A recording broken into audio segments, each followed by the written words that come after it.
Yo tout le monde, bienvenue sur la chaîne de Max. Aujourd'hui on se retrouve pour l'épisode 11 de la saison finale, la saison 4 de Shingeki no Kyojin. Bon alors, on voit pas vraiment Titan dans cet épisode, même Non. si on voit la bouche d'un Titan, on peut dire ça comme ça? On voit la bouche d'un titan, ouais, on va dire ça comme ça, on voit la bouche d'un âne aussi, d'un cheval, ça marche aussi. Aussi, on peut voit dire la bouche de pas mal de personnages et on va revenir du coup en long en large sur l'épisode avec l'histoire. Comme à l'accoutumée, on va donner nos avis, notre perception un peu du récit. Pour parler en termes techniques, comment dire, un récit narratif, est-ce qu'il est lagué ou alors est-ce que de long en large il suit le cours du cheminement? Vous allez le voir dans cette vidéo. On va parler évidemment de la bande son, de la réalisation de l'animation, des changements avec le manga. Il y en a des petits. Et la conclusion avec nos avis que vous aurez en fin de vidéo. Que c'est bien construit, tout ça Ouais. est bien rappelé. Oula. Eh bien écoute, je te propose qu'on aille d'emblée sur l'histoire. Ouais. Et on a Gabi qui feint un malaise, une maladie, et qui dégomme, fracasse, déchire littéralement la mâchoire d'un garde. Avec une violence. Pas que la mâchoire, hein, parce que vu comme elle y va après. Alors la technique qu'il ne faut surtout pas reproduire. Et qu'elle a utilisée parce qu'elle est mortelle et que tu gâches ta vie à partir du moment où tu utilises cette technique normalement, c'est qu'elle a enroulé une brique d'un drap. Et alors c'est pas bien parce que Falco lui fait remarquer que le garde s'inquiétait pour elle. C'est vrai en quelque sorte, hein. C'est une prisonnière, bon faudrait pas qu'elle clame comme ça sans raison. Et il a été tué. Voilà, c'est sûr il est mort, hein. Il s'en est pas sorti après un truc comme ça. Généralement c'est un peu compliqué. Ça et du coup, mal, avec cette, cette petite feinte, Gabi parvient à s'échapper, en compagnie de Falco, hein, et en même temps il est un peu obligé de la suivre, hein, je veux dire, c'est ouvert. Et on a directement une transition sur Reiner qui se réveille après donc les événements de Revelio, et c'est assez marrant de voir que il dit qu'il a entendu les voix de Gabi et Falco. Alors on pourrait se dire, bon, nous on vient d'assister à la scène où effectivement il y avait Gabi et Falco qui venaient de s'échapper, donc on se souvient de les avoir entendus il y a 2 secondes. Mais pour lui, en fait, ça veut dire quoi? Ça veut dire qu'il se souvient avoir entendu leur cri à l'aide quand ils essayaient de le réveiller, et après plus rien. Donc en fait, quand il a combattu Eren et qu'il a récupéré Gaillard, enfin combattu entre guillemets, il était dans un état totalement second, quoi. Ouais, il était quasi inconscient de son combat, mais il se réveille en sueur de ouf, hein, quand même. Il est dans un état de stress en mode qu'est-ce qui s'est passé, parce que il sait pas du tout ce qu'il en est, et le lien parfait fait que nous on sait ce qui se passe, et on retrouve du coup Gabi et Falco qui sont échappés, et très rapidement grosse dispute qui éclate dans les bois, désaccord entre les deux sur la vision du port déjà de l'insigne eldien. Du brassard. Le brassard, ouais, du coup qui. Parce que c'est pas vraiment un insigne, hein, c'est plus c'est comment dire, une désignation un peu ostracisante. C'est exactement, c'est comme durant la Seconde Guerre mondiale, ce que les nazis imposaient au peuple juif c'est de la discrimination. Malgré tout, elle, comme elle est endoctrinée, et cette question de l'endoctrinement va être le centre de l'épisode, véritablement autour de Gabi. Pour elle, elle le prend pas du côté négatif. C'est-à-dire, c'est pas le point de vue Mar qui est négatif, parce qu'elle a été élevée avec ça, et le point de vue Mar est pour elle juste, elle est manichéenne. Tout simplement, c'est comme tous ceux qui sont endoctrinés, il y a les bons, les gentils. Les Mar, c'est les gentils, parce qu'ils sont les victimes historiques du peuple eldien, et les eldiens, c'est l'engeance des démons, c'est les méchants, parce qu'ils ont du sang qui leur permet de se transformer en titan quand ils sont picousés. Du coup, elle est totalement endoctrinée là-dedans, et pour elle, c'est une fierté en fait d'être reconnue par les Mar. Donc c'est une fierté d'avoir cette marque, ce brassard qui la met un peu à l'écart des autres eldiens random, et qui en même temps lui prouve qu'elle a une valeur au sein de l'armée de Mar. Ouais, et c'est intéressant de toute façon de constater tout ce qui va se passer dans cet épisode, qui commence d'ailleurs très fortement à ce moment-là, parce que cette rencontre qui va advenir, on y revient dans quelques instants avec Kaya, c'est vraiment ce que tu viens de pointer du doigt, hein. C'est qui a raison, qui a tort, quelle vision est la meilleure, qui a les réponses, est-ce qu'on doit subir les conséquences de ce que nos ancêtres ont créé? Voilà, il y a tout un ensemble de questions qui étaient super intéressants, super psychologiques. Et ça commence, d'ailleurs, ce travail psychologique commence avec cette tablée où elle est dans un état de choc, en mode mais qu'est-ce que je fais à tabler là autour de ces démons, à manger leur nourriture, Avec un Falco qui lui feint beaucoup plus. Hein. Lui, il est beaucoup plus dans Bah beaucoup lui, plus ouvert d'esprit. il est en infiltration. Lui, il sait qu'ils jouent leur vie. Il est pas totalement con. C'est-à-dire que Gabi, elle est tellement endoctrinée, elle est tellement, comment dire, elle est extrémiste en fait. Elle est comme tous ces extrémistes. Et je vais y revenir plusieurs fois dans la vidéo, qui sont vraiment dangereux et en haine totale de ce qu'ils appellent leur ennemi. Alors que finalement, bah, on voit bien qu'ils sont pas si différents des autres. Hein. Les autres, ils sont orphelins. Eux, bah, ils sont loin de leur famille, tu vois. Falco, on sait qu'il lui reste son frère. Gabi, elle a sa famille, mais elle est loin. Enfin, sa famille se résume quand même à comment dire, la mère de Reiner et Reiner, en fait. Hein. Donc, c'est pas une grande famille non plus. Et malgré tout, ils ont deux réactions totalement différentes et diamétralement opposées. Et ce qui est très intéressant dans cette scène, t'as remarqué dans quelle famille ils sont quand même. Ah, ils sont dans la famille. Merde, j'ai oublié le nom. Putain, comment elle s'appelle Bros. Ouais, la famille Bros, qui est une famille d'orphelins. C'est la famille de Sacha. Ah, j'ai pas fait le lien. C'est le père de Sacha en fait. On le voit. Bah, tu te rappelles quand Nicolo il est venu à un moment donné sur la tombe de Sacha. Et il a dit. Je les ai pas reconnus. Il a dit je vais vous inviter à manger. Mais ouais, j'ai pas reconnu Nicolo et tout l'histoire là. Et bah ouais. Et bah justement, t'as ce mec barbu, etc. Et c'est le père de Sacha. Donc c'est la mère de Sacha. Et ils ont plus d'enfants, elle est morte hein, un peu quand même, tuée par Gabi, donc c'est ironique au possible cette scène où ils débarquent, ils atterrissent dans la famille de Sacha, et la petite fille donc Kaya est celle qui a été sauvée en saison 2 je crois, par Sacha, où on a vu hein, tout le passage où elle l'a sauvée avec son arc et tout ça, d'un titan qui allait manger sa mère, etc. C'est des trucs qu'on a vu, c'est des trucs que nous on sait en fait. Et là, ça nous est comment dire, expliqué, mais en manga, je pense qu'à la première lecture, c'est aussi compliqué parce qu'il y a beaucoup de personnages. J'ai un point de vue où j'ai déjà lu le manga 2 fois, donc c'est un peu un point de vue différent, mais j'ai été extrêmement surpris à la révélation de, comment dire, cette opposition entre Kaya et Gabi, avec aussi le point de vue de Kaya. Parce que Kaya, elle est incroyable dans cet épisode. Franchement, elle est plus que respectable, hein, parce que elle a Gabi en face d'elle. On sait ce qui arrive à sa mère, on sait ce qui est arrivé à Sacha. Bon, elle le sait pas. Elle sait pas que c'est Gabi qui a tué Sacha. Elle sait que Sacha est morte en mission, c'est tout. Donc elle sait pas que c'est la coupable. Mais malgré tout, elle sait qu'ils viennent de Mars. Donc, dans la tête de Gabi, on va dire, hein, c'est ennemi. Voilà, si t'es d'un côté, les autres c'est les ennemis. Forcément, dans la tête de Kaya, pas du tout. Vous avez vu, elle prend la défense de Falco et Gabi en mode ah non, on se taquinait, etc. Ben, il a cru que j'allais lui chourer sa sœur, etc. Tu vois, alors que l'autre, elle est avec une fourche quand même. Moi, elle m'a surpris, mais dans le sens positif du terme. Quoi. Je me suis dit, mais quelle force d'esprit, quelle mentalité. Parce que, autant, tu vois, elle est là, elle cherche des réponses, mais elle pourrait vouer une haine au peuple qui a engendré indirectement la mort de sa mère. Mais non, elle est en mode... Il n'y a pas que des gentils des deux côtés, il n'y a pas que des méchants des deux côtés, on est des dommages collatéraux, et ça s'enfonce. Et cette bataille d'ailleurs, cette discussion très dure à un moment donné entre les deux, où on a Kaya qui lui présente, littéralement, voilà, j'étais là, voilà mon village, j'étais assis là, quand ma mère, elle se faisait bouffer, j'entendais ma mère se faire bouffer, elle était en train de mourir là devant mes yeux. Qu'est-ce qu'elle a fait, ma mère, pour mériter ça? Et cet échange, il m'a foutu des frissons parce qu'il lui dit qu'est-ce qu'elle a fait pour mériter ça? Il fait bah c'est vous, vous nous avez éradiqués, c'est vous les démons, c'est nous, machin. Il fait qu'est-ce que j'ai à voir avec ce qui s'est passé il y a 100 ans? T'es en train de me parler d'un truc il y a 100 ans, qu'est-ce que ma mère elle a à voir? On était là, on était tranquille, qu'est-ce qu'elle a à voir? Ouais, elle est née sur cette île, elle a jamais fait de mal à personne, etc. C'est les arguments qui s'opposent. Et franchement, en manga, j'ai vraiment envie de vous parler de cette scène. Enfin, j'avais vraiment envie de vous parler depuis longtemps de cette scène, parce qu'en manga, je l'avais découverte comme ça. Et là, on la voit enfin en animé, donc je suis content de voir ça. Honnêtement, Isayama, il dénonce clairement les extrémistes, les gens qui sont endoctrinés. Et clairement, là, c'est une opposition entre ces extrémistes qui sont endoctrinés soit par, comment dire, un nationalisme.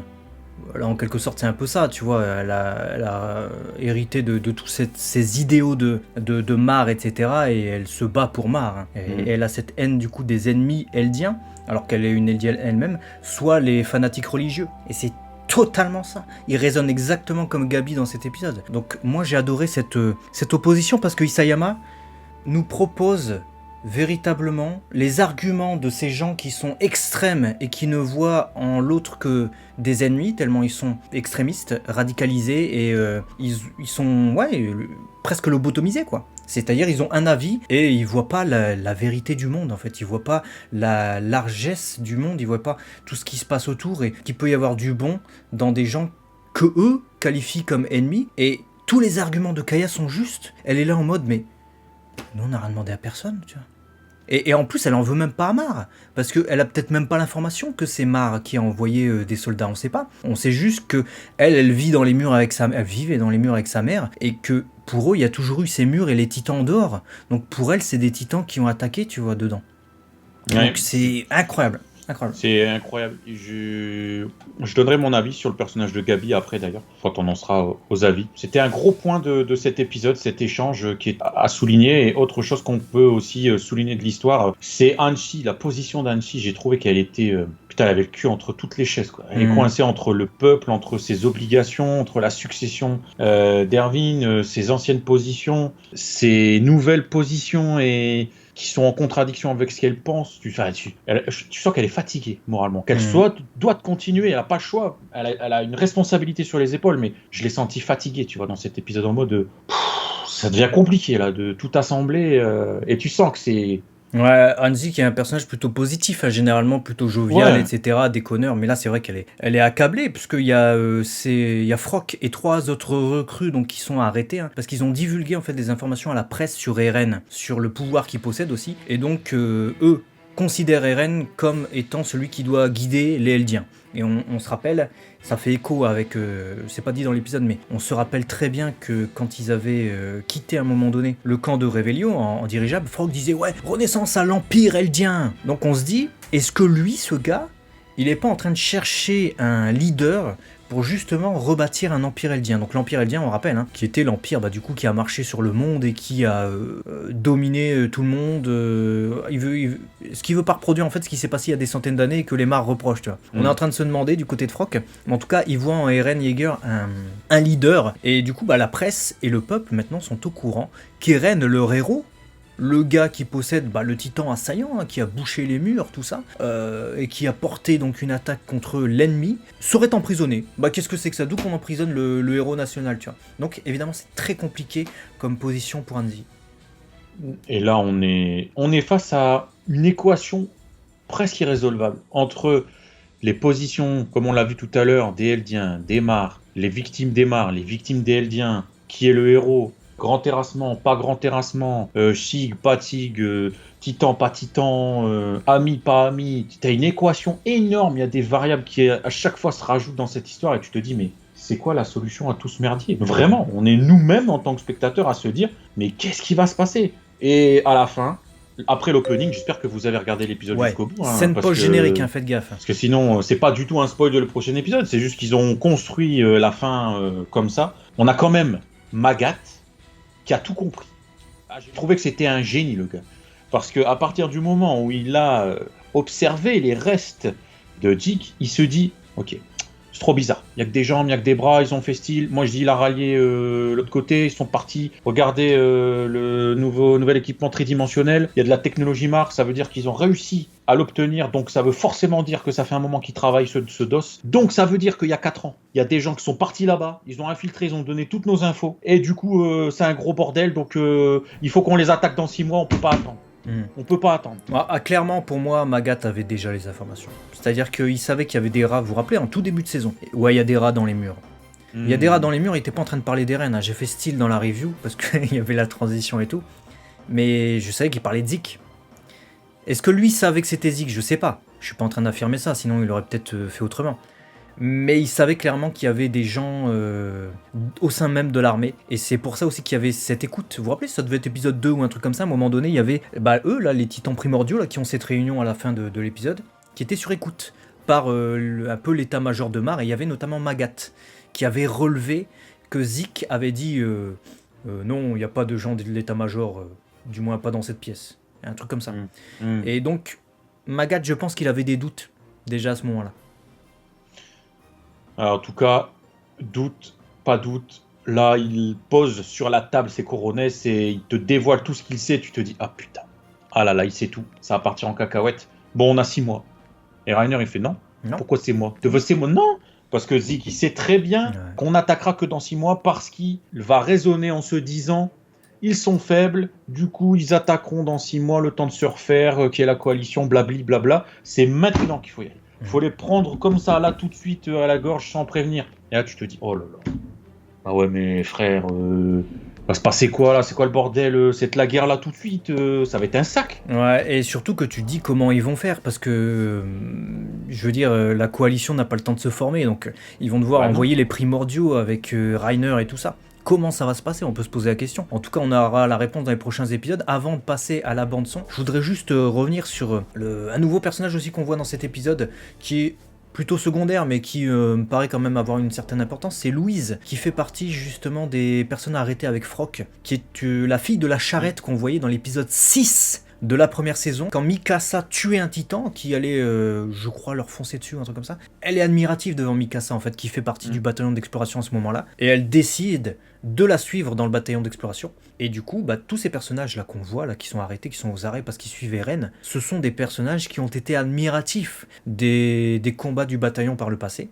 Et donc là, on voit qu'elle est vraiment en mode Mikasa, je te respecte plus que tout, merci de m'avoir sauvé la vie, etc. Mais bon, Mikasa, elle est un peu froide avec elle.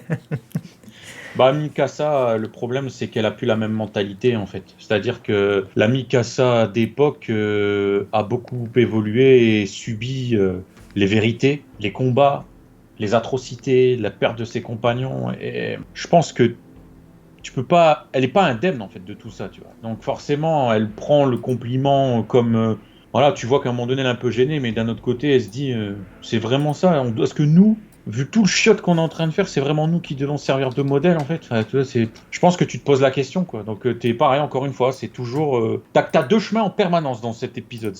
C'est gauche droite, non, peut-être devant diagonale gauche, diagonale droite. T'as que des opposés dans toutes les positions. Il est fort Isayama pour l'aspect psychologique. Il est vraiment très très fort. C'est incroyable. En plus de ça, on reparlera en conclusion très rapidement aussi de Gabi. Toi, t'as envie de donner ton avis, j'ai envie de rebondir sur un truc. On va parler de la bande son.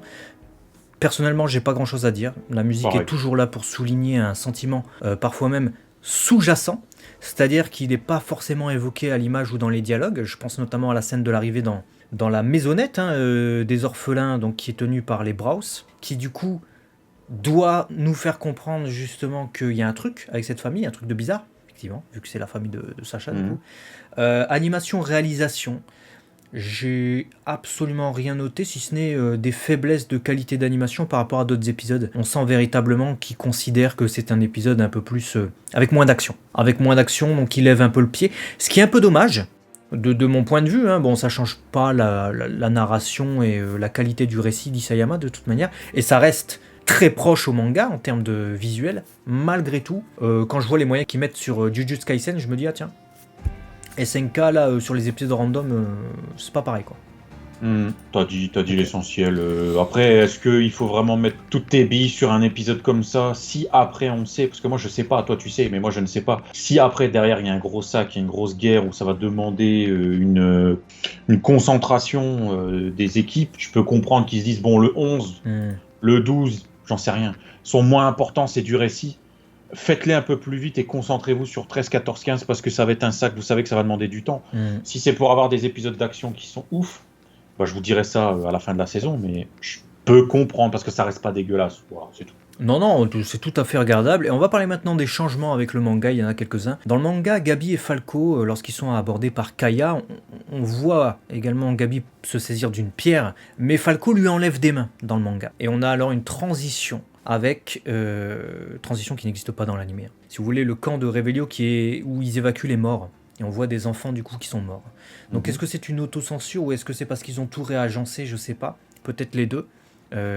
Toujours est-il que ça y est pas. Et justement c'est dommage, peut-être parce que quand on voit cette transition entre les enfants morts et ensuite la scène dans le manga où il va y avoir cette réunion où ils sont tous vénères contre Zeke qui les a trahis, ça amplifie ce sentiment de haine des soldats eldiens envers Zeke parce que il est responsable avec cette trahison du meurtre d'enfants en fait.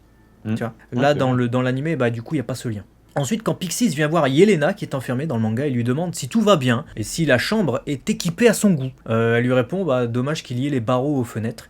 Dans l'animé, non. On commence direct par les phrases de Pixis qui interviennent normalement après 3 cases. Où il lui dit tiens, c'est bizarre, Frock, il était justement à votre service à un moment donné, il fait les liens, tout ça. D'ailleurs, ses excuses sur le traitement de Yelena ne sont pas non plus dans l'animé. Peut-être parce qu'il l'a déjà fait dans l'épisode d'avant, je sais pas, ou l'épisode encore avant. Et enfin, on a 2 cases en fin de récit qui sont coupées lorsque Kaya explique ce qui s'est passé dans son village. Dans le manga, c'était illustré.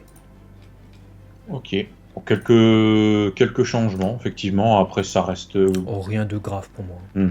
Ouais, ça va. Bah écoute, du coup, on va passer à nos avis. Je pense qu'on a fait le tour de l'horizon de cet épisode. J'ai bien aimé cet épisode dans l'ensemble parce que ça nous projette sur une vision encore plus profonde et psychologique de l'opposition de ces deux peuples, entre les Mar et les Eldiens. Et j'ai trouvé que Kaya, dans son discours, détenait une certaine réponse à la solution.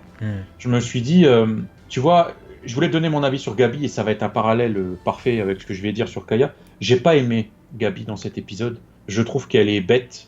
L'endoctrinement la rend totalement aveugle et inadaptée et inadaptable aux situations parce qu'elle refuse de voir la vérité en face. T'as des gars qui sont là, t'as des enfants qui sont autour d'une table, on t'offre un souper. T'as pas à péter un boulard comme ça, péter un câble en mode c'est des démons, ça devrait à un moment donné te faire réfléchir en mode mais putain, qu'est-ce que je dois comprendre dans tout ça, tu vois. Mais non, elle reste totalement fermée, elle a des œillères, elle a un casque sur les oreilles, elle s'en fout de tout. Et à un moment donné, j'avais envie de lui mettre une claque en fait, pas en mode de je veux la frapper, mais en mode ouvre tes yeux. Ouvre tes yeux à la situation. Pourquoi tu t'acharnes dans ta lubie? Tu vois bien que cette fille, elle peut rien, putain, sa mère s'est fait bouffer. Qu'est-ce qu'elle a fait pour mériter ça? Pas plus que toi. Vous voyez pas qu'on est que des dommages collatéraux de tout ce que nos ancêtres, de tout ce qui a été fait, et qu'on perpétue, en étant comme toi, Gabi, on perpétue cette même merde. Tu veux être la solution, mais en fait, tu engendres le problème. Et du coup, j'ai pas aimé Gabi dans cet épisode parce que c'est l'épisode où elle est le plus détestable de toute manière. Ah ouais, elle part dans un délire et je me suis dit ouais, mais comment tu veux arranger les choses avec un raisonnement pareil? Falco, lui, par contre, il est un petit peu effacé par rapport à Gabi qui ouvre beaucoup sa gueule, parce que là clairement elle a gueulé, hein, elle a pas parlé, mais il comprend les choses, il est beaucoup plus raisonné et la solution, si elle doit venir de quelqu'un, ça viendra plutôt de quelqu'un comme Falco que quelqu'un comme Gabi. Et ce que Kaya dit, j'ai trouvé ça très juste. Il y a un moment donné, est-ce qu'on doit continuer, nous, enfants d'eux, à perpétuer les frasques de nos anciens? Est-ce que la solution, elle n'est pas dans la nouvelle génération, justement? Et ça me fait penser à tout ce qu'on vit aujourd'hui, hein, l'écologie, toutes ces choses-là. C'est les générations de maintenant qui doivent changer les choses. L'écologie, les guerres, les discriminations, l'ostracisation, tout ce que tu veux. Même l'économie, si tu veux, tu peux partir dans plein de sujets. Je suis d'accord, Isayama est très habile dans ses comparaison. Et je veux dire qu'il arrive à transcrire dans un monde fictif des problématiques qui existent dans notre monde à nous. Alors ça doit pas vous saouler, c'est des trucs très simples. Il y a des problèmes pour tout le monde dans le monde et Isayama arrive à les foutre dans son manga. Et j'ai envie de dire un truc, c'est que en fait, à la lecture du manga, je détestais Gabi à ce moment-là. L'animé m'a fait un peu plus l'apprécier parce qu'on s'attarde beaucoup plus sur les personnages Amar et on les comprend un peu mieux. Et je suis en fait content que Isayama a fait un personnage comme ça et un personnage comme Falco et Kaya. Parce qu'en fait, ça permet de nuancer, de montrer un peu véritablement ce qu'on a dans notre monde à nous. Parce que si Gabi, il suffisait de lui dire une fois « Ouais mais non, c'est parce qu'en fait, nous on n'est pas responsables. » Et qu'elle fait « Ah d'accord. » Oui, c'est vrai. Il n'y a pas d'enjeu. C'est pourri. 2, c'est facile. 3, tous les personnages sont pareils du coup. Là, Isayama nous montre un véritable endoctrinement jusqu'à l'os, quoi, qui est véritablement dangereux. Arrivera-t-elle à se ressaisir ou alors est-ce qu'elle est finie, tu vois? Et ça aussi, c'est une intrigue sous-jacente qui est extrêmement intéressante à suivre. D'autant plus que les 3 là, c'est les enfants de Sacha. C'est ça qui est ouf, parce que Kaya, elle est là, elle a survécu, elle a été sauvée grâce à Sacha. Elle hérite de la mentalité de Sacha et de la charge de cette fille, tu vois. Elle qui est maintenant recueillie en plus chez les Bros, tu vois. Et de l'autre côté, Gabi est là parce que Sacha a tué les 2 soldats qui étaient à l'entrée du camp de Revelio et parce qu'elle l'a pas tué elle. Et elle est allée justement à la poursuite parce qu'il y a eu cet événement. Ah non. Pas la poursuite de Garlic, à la poursuite de Gabi, c'est pas loin. Non, pas de Gabi, de Sacha. Et Falco, pareil en fait. Il est là seulement parce qu'il a suivi Gabi, parce qu'il est amoureux d'elle, et il a débarqué sur cette île. Donc c'est génial en fait. C'est une réunion des âmes perdues qui sont en lien avec Sacha. J'ai trouvé ça génial. Ouais, du coup, dites-nous dans les commentaires ce que vous avez pensé de cet épisode. Et aussi une question, est-ce que Super Mario est un enfant caché de la famille Bros? Voilà, c'est une question que je voulais poser. Ah d'ailleurs, juste, j'en profite parce que la famille Bros t'en parle, là, ils vont aller manger chez Nicolo. Hein. Parce qu'à un moment donné, c'est dit dans l'épisode, il y a un Mar qui nous a invités, et puis t'as Kaya qui souffle ça du coup. Kaya, elle s'en bat les couilles, elle a pas de filtre. Elle est là à Falco et à Gabi, elle fait ouais, justement, on va manger chez un Mar. Peut-être vous trouverez une solution pour vous échapper. Ouais, allez, viens. Ce serait bien. Qu'est-ce que vous en pensez de ça? Et qu'est-ce que t'en penses, toi? Tiens, t'as pas lu la suite, donc théorie. Est-ce que Nicolo, il est, tu vois, totalement... Non, parce que Nicolo, il va essayer d'ouvrir les yeux de Gabi. En mode, j'étais comme toi quand je suis arrivé, en gros, vent de panique, etc. Et puis finalement, je me suis attaché. Et si aujourd'hui, ces personnes-là viennent manger chez moi, c'est parce que je me suis lié d'amitié avec les personnes que tu nommes démons, qui en fait n'en sont pas, qui sont juste des dommages collatéraux. Tout comme nous, on subit les choses, vous les subissez. Et je pense qu'il peut être un élément perturbateur, pas dans le sens il change le scénar, mais Gabi peut se dire mais comment on peut être amis, tu vois, elle va encore se déconstruire pour se reconstruire, tu vois, mais en mode mais comment, pourquoi, qui est cette Sacha, etc. Et de fil en aiguille comprendre plus de choses. Par contre, moi là où j'ai du mal à voir les choses, pour terminer sur ça, c'est Gabi, elle a l'air d'être totalement côté Mar, mais là, le fait d'être à l'intérieur, de manière intrinsèque au sein des Eldiens, je pense que c'est une façon aussi pour Isayama de faire évoluer le personnage de Gabi. Mais quelle va être la finalité de ce personnage? À quoi il va servir ce pseudo-combattant né pour combattre, pseudo-héritier d'un titan? Il va servir à quoi, tu vois, ce personnage? C'est ça, je me dis, putain, mais comment il va évoluer? C'est ça ma grosse... question en fait sur Gabi. Moi je pense qu'elle va manger le homard de Nicolo, elle va devenir le titan homard. Voilà, c'est ma théorie. Voilà. C'est ça la meilleure théorie. Je valide. A très vite sur la chaîne de Léo Max si vous êtes abonné bien entendu. Nous, on se retrouve la semaine prochaine pour un prochain épisode de Shingeki et dès demain pour une nouvelle vidéo. Allez, à très vite de la part de Nicolo. Hein. Ah oui. Et surtout bien la bouche quand tu manges aussi. Attention Nicolo il te regarde. A très vite.